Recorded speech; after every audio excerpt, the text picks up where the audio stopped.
Isso ajuda a criar o mito do herói? Eu acho interessante essa coisa do mito do herói, porque o herói é aquele sujeito mortal.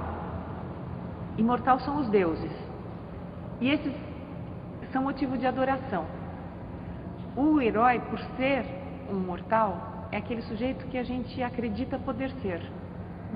Então, por isso que há uma identificação não com os deuses, mas há uma identificação com os heróis.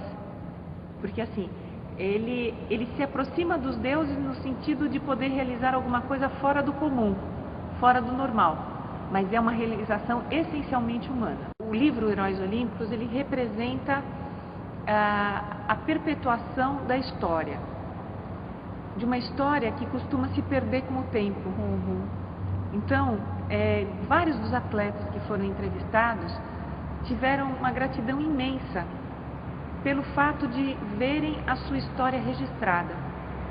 Porque muitos deles falam de assim, olha, a gente ganha medalha, a gente ganha projeção, e a gente pensa que aquilo vai durar.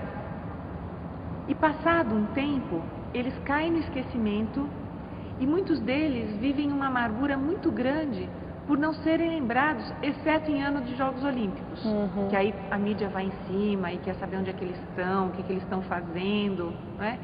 Mas não existe um reconhecimento por aquilo que eles fizeram para a história do esporte e para a história do país. Exato. Então, poder contar a história e registrar essa história foi muito importante para vários deles. E a senhora conseguiu identificar algum motivo para que esses heróis fossem esquecidos? É a dinâmica da cultura ocidental. É a dinâmica da cultura ocidental. Então você tem um fato. Esse fato reverbera por um período.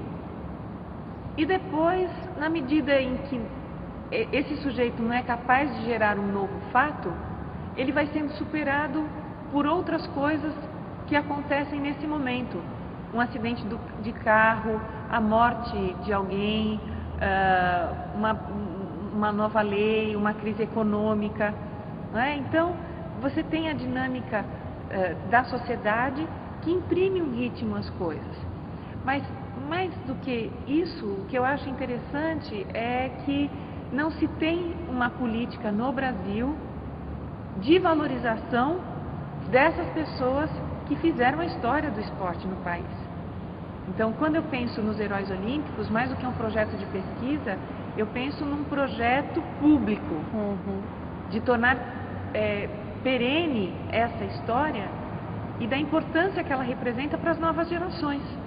E poder fazer com que essas histórias também se transformem em legados para próximas gerações de esportistas. O que eu entendo de legado dos Jogos Olímpicos é o atleta.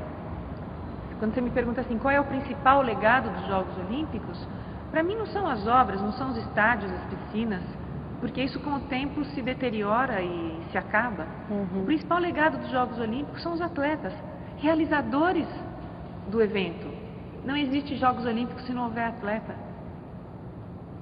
O principal legado dos Jogos Olímpicos é aquele que protagoniza os feitos esportivos. E esse sujeito é o atleta. Aquilo que parece um fato banal, cotidiano, ele tem uma dimensão para o sujeito que participa ou assiste que nós não somos capazes de avaliar. E, portanto, mais cuidado com o esporte. Né? Não é apenas um entretenimento. O esporte é uma atividade que pode marcar indelevelmente a vida de muitas pessoas. Ele não mexe só com o físico, ele mexe com o psicológico também. Com o emocional, com o cognitivo, enfim, a dimensão do esporte ela é muito maior do que apenas um gesto técnico. E não dura só enquanto aquela máquina consegue praticar aquele esporte? Em hipótese nenhuma. Por isso é que as imagens que hoje a gente tem dos Jogos de 64, de 68, ainda são tão vibrantes e nos emocionam tanto, porque é mais do que um gesto técnico, é um gesto humano, carregado de significados, carregado de sentidos e que ainda não se tem a dimensão exata da sua extensão.